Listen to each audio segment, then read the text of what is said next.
A body in a forest, a suitcase by the side of a highway, a set of tiny pink pajamas, and a crime that took police 6 years to piece together.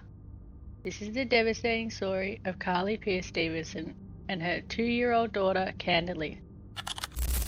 A young mother and child disappeared without a trace until two separate discoveries revealed one of Australia's most chilling cases. Tonight we uncover how two different crime scenes, years apart, were finally connected. Karlie Pearce-Stevenson was just 20 years old. Originally from Alice Springs, she was known for her bright smile, gentle nature, and deep love for her daughter. She and little Khandalyce were inseparable, a young mum doing her best, travelling and building a life for the two of them. In late 2008, Karlie set off on a road trip with her daughter. She kept in contact with her family at first, but then the communication stopped. Her loved ones believed she was simply travelling interstate, but the truth was far darker, one they wouldn't learn for years.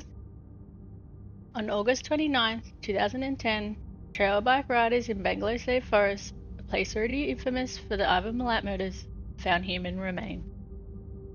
Police could not identify the victim, the only clue, a faded t-shirt with the words Angel across the front.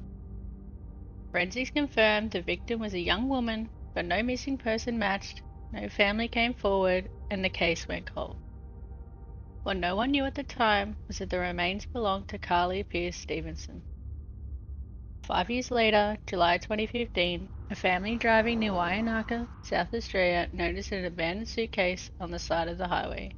Inside were the remains of a little girl. Alongside were her clothes, a blanket, and tiny pink pajamas with love heart patterns. Police were heartbroken. They launched Operation Persist, one of South Australia's largest investigations, desperate to identify the child.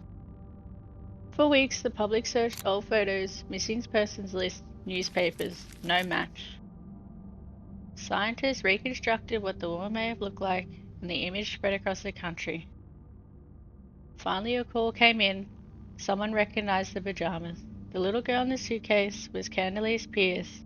Once police confirmed the child's identity, they immediately searched missing persons files.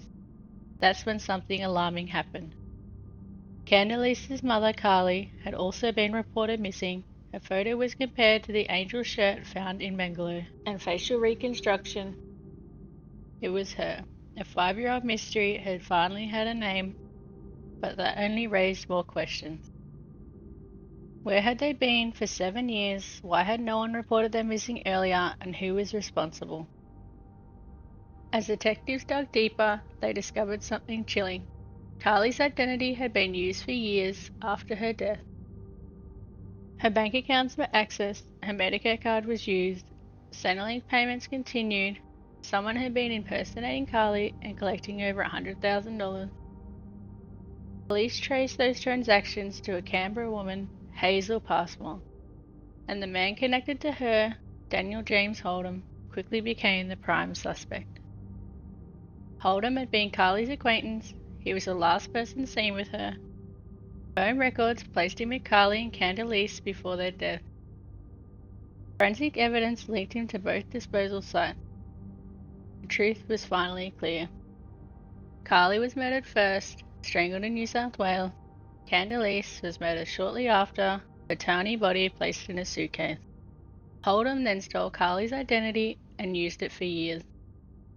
In 2016, Daniel Hold'em was arrested and charged with both murders. He eventually pled guilty. During sentencing, the judge described the crimes as incomprehensibly cruel. Hold'em received life in prison with no parole. Karlie was a young woman trying to build a life for her daughter. Khandalyce was a joyful little girl, loved deeply by her family.